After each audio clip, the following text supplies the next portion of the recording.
largohu nga humbësit para se të ngjisin sëmundjen e tyre, videove të ndihmës për ata që duan të mbrojnë shpirtin dhe suksesin e tyre. Kjo video është për ata që janë lodhur duke u tërhequr poshtë nga ata që nuk duan të ngrihen.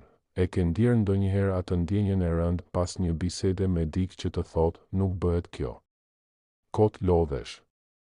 Çfarë kuptimi ka? E ke përjetuar ndonjëherë një dështim që nuk të dëmtoi aq sa zërat rreth teje që shpejt u ngazëllyen, të thash unë që nuk ja dilje. Ky manual është për ty, që ke ëndra por ndihesh i shtypur nga rrethana, nga shoqëria ose më keq, nga njerëzit më të afërt. Ky është një libër që nuk e shkruajta për të dhënë motivi për momentin, por për të zgjuar një vetdije që të shpëton për jetë. Ky libër është për atë versionin e brendshëm tënd që thotë, unë dua të jem më shumë, por më kanë lidhur. Dhe unë dua të them sot, nuk je as i çmendur, as egoist, as pa ndjenja, nëse largohesh nga njerëzit që të dëmtojnë. Ky nuk është një tekst për të fajsuar të tjerët, por për të fuqizuar ty sepse, pavarësisht çfarë kanë bërë ata, ti je përgjegjës për atë që ndodh pas këtij momenti. Kapitulli 1. Kush janë humbësit? Nuk bëhet fjalë për ata që dështojnë, por për ata që dorëzohen me krenari. Kur themi largohu nga humbësit, nuk po flasim për njerëzit që kanë gabuar apo që janë rrëzuar. Jo. Të gjithë kemi kaluar aty. Dështimi është njerëzor, madje i nevojshëm, por humbësit për të cilët flasim këtu janë njerëzit që e bëjnë dorëzimin një mënyrë jetese. Ata që nuk kanë më besim, nuk përpiqen më, por duan të tërheqin edhe ty në errësirën e tyre, që të mos ndihesh më ndryshe nga ata. Shenjat e një humbësi kronik, gjithmonë kanë një justifikim të gatshëm. Pse nuk po ecën? Sepse qeveria, sepse fati, sepse të tjerët janë me mik, janë mjeshtër të fajsimit dhe viktimizimit. 2. Unë gjallë ne veri çdo përpjekje për sukses. Nëse ti përpiqesh të ndryshosh jetën, ata të quajnë naiv, idealist, kokë bosh. Ata nuk të urrejnë ty, por mënyrën si përpiqesh të jesh ndryshe nga ata. 3. Kultivojnë energji negative. Nuk din të shohin të mirën. E nisin ditën me ankesë dhe e mbyllin me mullef. U bën mirë të ndihen keq, sepse vetëm atë ndjenjë e njohin. 4. I infektojnë të tjerët. E ke vënë re? Një ditë të bukur dhe pastaj vjen dikush me një koment cinik. Pa pritur të prishet dita. Ata janë si një grip emocional, të prek pak nga pak, derisa lodhesh, rrëzohesh dhe dorëzohesh si ata. Sëmundja e mendjes. Pse është kaq ngjitse? Mendja jon është një fushë magnetike që thith ose refuzon atë që është rreth nesh. Kur rrethohesh me njerëz që e kanë dorëzuar jetën, e vetmja mënyrë për të qëndruar i gjallë është të largohesh. Sepse nëse rri aty, ose do dorëzohesh edhe ti, ose do bëhesh armiku i tyre. E vetmja mënyrë që një humbës të ndjehet mirë është kur sheh dikë tjetër që dështon. Kjo është e trisht, por e vërtet, ku ndodhen zakonisht, janë kudo. Në familje, në lagje, në punë, në rrjete sociale, në kafene, në komentet e çdo suksesi që sheh online.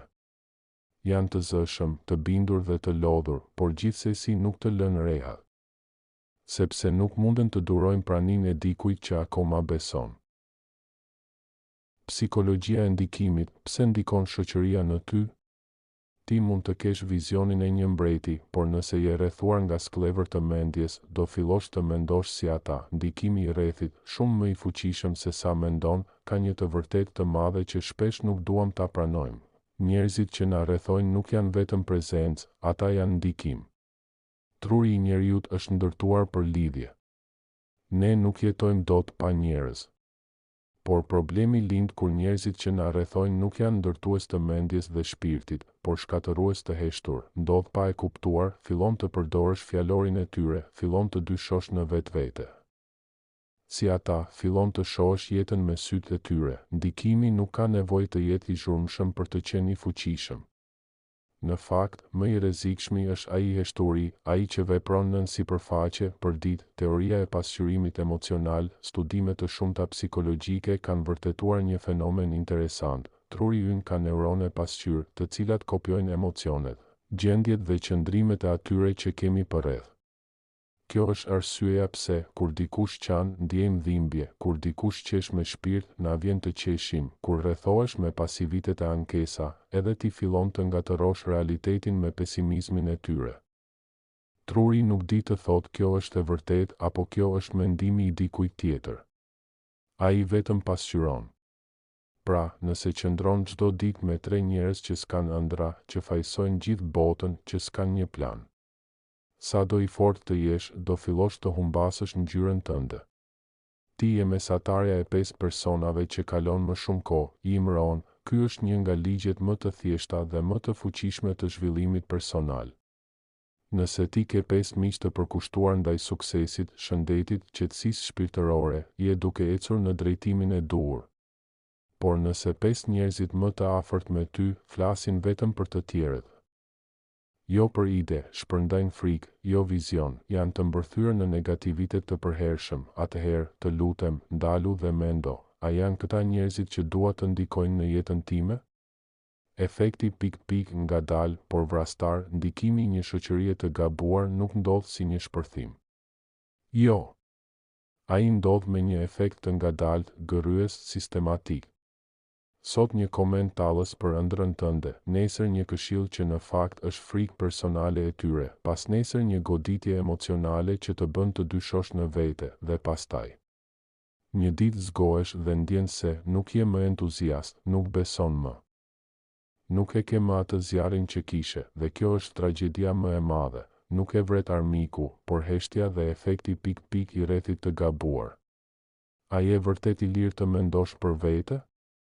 Pyetja më e rëndësishme që mund t'i bësh vetes është kjo, mendimet që kam sot. A janë të mijat, apo janë huazuar nga ata që nuk guxojnë? Nëse përgjigjja është se janë ndikim nga rrethina, atëherë e ke një detyrë të shenjtë, të mbrosh veten. Pse është kaq e vështirë të largohesh? Sepse nuk duam të lëndojmë njerëz, nuk duam të jemi të këqij, kemi frikë të mbetemi vetëm, por, miku im, vetmia nuk është asgjë krahasuar me të qenit i rrethuar nga ata që po të varrosin shpirtin gjallë. Do zbulojmë si duket toksiciteti i padukshëm. Jo gjithmonë është ai që të ofendon, apo që të shan. Shpesh është ai që buzëqesh por nuk beson në ty. Do të mësojmë të dallojmë manipuluesin e heshtur, viktimën kronike, mikun që s'do të shoh duke fluturuar. Toksiciteti i padukshëm, jo çdo armik të vjen përballë. Disa vijnë të përqafuar, por me helmin në xhep, kur flasim për njerëz toksik, shumica mendojnë për figura të dhunshme që ofendojnë, ulin apo bërtasin. Por më i rrezikshmi nuk është ai që të sulmon, por ai që e mbulon toksicitetin me dashuri të shtirur, cinizëm të butë dhe këshilla realiste që në fakt janë vrastare të shpirtit tënd. Toksiciteti i padukshëm është si monoksidi i karbonit, pa ngjyrë, pa erë, por vdekje prurës. 1. Miku që buzëqesh, por se pranon suksesin tënd, ky është ai që është gjithmonë aty, në dukje i dashur, por çdo herë që ndodh diçka e mirë për ty, e minimizon. S'është ndonjë gjë e madhe, nuk gëzohet vërtet, hajt se ta shohim sa do të zgjas, ose më keq, të kujton dështimet e tua të kaluara në momentin kur duhet të festosh. Ky njeri nuk do që ti të dështosh patjetër, por do që ti të mos jesh më i ndritur se ai. Ai të do, por vetëm nëse ti mbetesh në nivelin e tij. Në momentin që ngrihesh, ai e ndjen veten të kërcënuar. Dhe prandaj, ndikimi i tij nuk është goditje, është helmim emocional i përditshëm. 2. Viktima kronike, ky është personi që gjithmonë është keq. Gjithmonë bota është kundër tij. Gjithmonë dikush tjetër është fajtor për gjithçka. Në fillim ndihesh keq për të. Ke mëshirë. Përpiqesh ta ndihmosh. Por pas pak kohe fillon të ndihesh fajtor që po ecën përpara, ndërkohë që ai ajo rri në vend, fillon të dyshosh nëse ti je egoist që ke ëndra, fillon të ulësh tempin tënd që të mos e lëndosh. Ky është një manipulim emocional i heshtur, por tepër i fuqishëm. Dhe nëse nuk vendos kufi, do e jetosh jetën duke u ndier fajtor për dritën tënde. 3.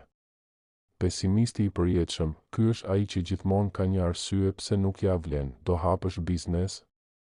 Mos e bëj, është rrezik. Do studiosh diçka të re? Kot, nuk ka punë. Do ndërrosh qytet? Ç'të duhet?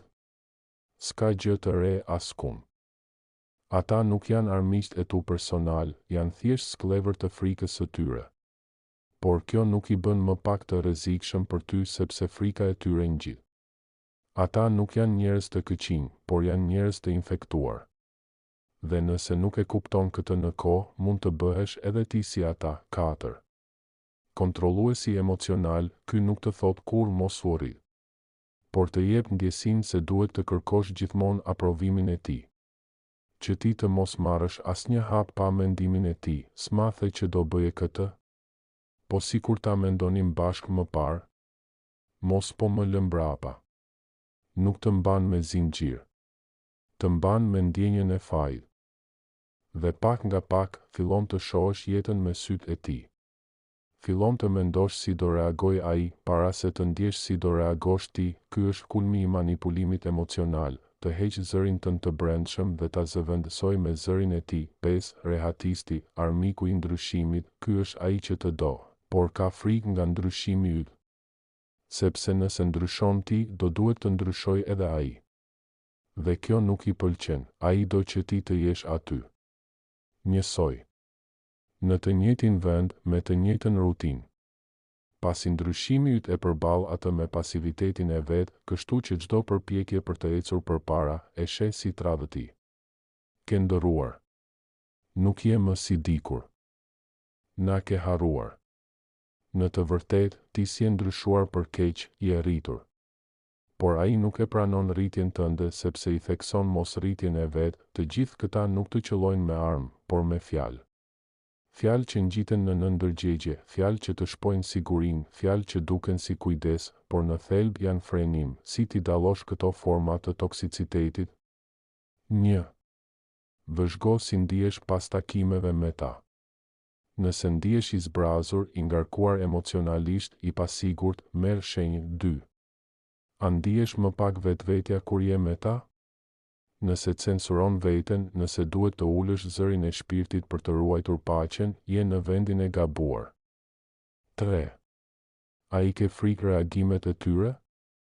Nëse jeton me kujdes që të mos i bezdisësh me suksesin tënd, ata si janë miqt e tu, do të mësojmë si të mbrosh veten me mekanizma konkret. Do flasim për vendosjen e kufive, fuqinë e fjalës, jo dhe mënyrat si të largohesh pa drama e ndjenja faji. Kur të tërheqin poshtë, reagimi emocional, disa njerëz nuk të rrëzojnë me forcë, por të thërmojnë nga brenda, me dyshim, ndjenjë faji dhe presion emocional. Njerëzit toksik nuk të thonë gjithmonë mos u rrit. Ata janë më të rafinuar se kaq. Të bëjnë të ndihesh i detyruar, i keq, fajtor në mënyrë që të qëndrosh në vend. Dhe këtu nis betejë më e vështirë, ajo emocionale. Çfarë ndodh në shpirtin tënd kur të tërheqin poshtë? 1. Dyshimi në vetvete, kur gjithmonë ke njerëz që të thonë, je i sigurt, mos po gabon, mos po e egzageron, truri yt fillon ta trajtoj këtë si realitet. Fillon të humbasësh besimin që kishe në fillim. Fillon të heqësh dorë, jo sepse nuk mundesh, por sepse nuk e ndjen më sigurinë brenda vetes. 2. Frikë nga largimi, ti e di që duhet të ishe larguar prej kohësh. Por pse nuk largohesh? Sepse ke frikë se do mbetesh vetëm, sepse do të ndihesh fajtor, sepse do të mërziten ata, por, miku im, nuk ka ndjenjë më të rëndë se sa të jetosh pranë dikujt që po të vret shpirtin ngadalë. 3. Faji për rritjen tënde, a ke ndjerë ndonjëherë turp që je më mirë se të tjerët? Që je më i fokusuar? Që je më i përkushtuar ndaj vetes? Ky është një sinjal i qartë se dikush të ka programuar që rritja jote është egoizëm. Në të vërtetë, rritja jote është dhurata më e madhe që mund t'u japësh të tjerëve. Sepse kur je versioni yt më i mirë, mund të ndihmosh më shumë, por jo duke u sakrifikuar. 3 emocionet që të mbajnë të lidhur me njerëz të gabuar. 1. Ndjenja e detyrimit, më kanë ndihmuar një herë, nuk mund t'i braktis. Po, ndoshta të kanë ndihmuar. Por nëse tani po të dëmtojnë, borxhi yt ka përfunduar. Nuk je i detyruar të rish pranë njerëzve që kanë ndryshuar ose që nuk po të duan më në mënyrë të shëndetshme. 2. Frika nga çdo gjë thonë të tjerët do mendojnë që jam bërë mendje madh. Po, ndoshta. Por ti nuk mund të jetosh për perceptimin e të tjerëve. Jeton për drejtimin tënd.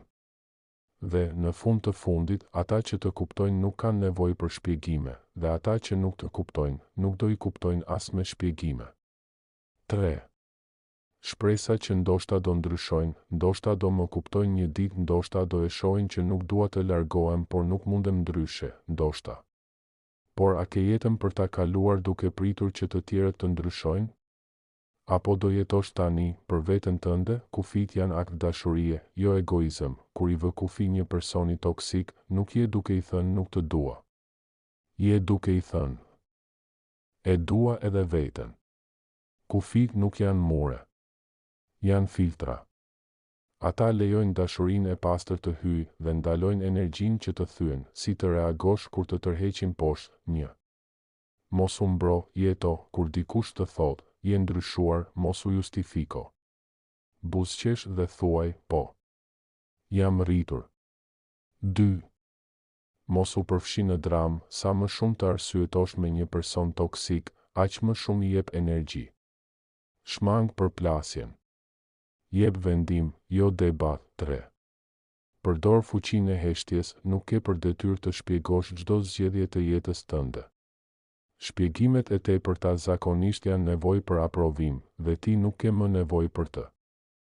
4. Vendos distancë emocionale, jo gjithmonë fizike, jo gjithmonë mund t'i largosh njerëzit menjëherë nga jeta jote, sidomos nëse janë familjarë. Por mund të vendosësh kufi të brendshëm, të mos ndash gjithçka. Të mos kërkosh mendim. Të mos i lejosh të ndikojnë në gjendjen tënde mendore. Do flasim për strategjitë konkrete për të larguar njerëzit toksik nga jeta jote, me dinjitet, pa drama, pa thyrje që të bëjnë të pendohesh. Do të mësojmë artin e distancimit të zgjuar, si dhe si të mbushësh boshllëkun që lën pas ata që ikin, me paqe dhe njerëz të vërtetë.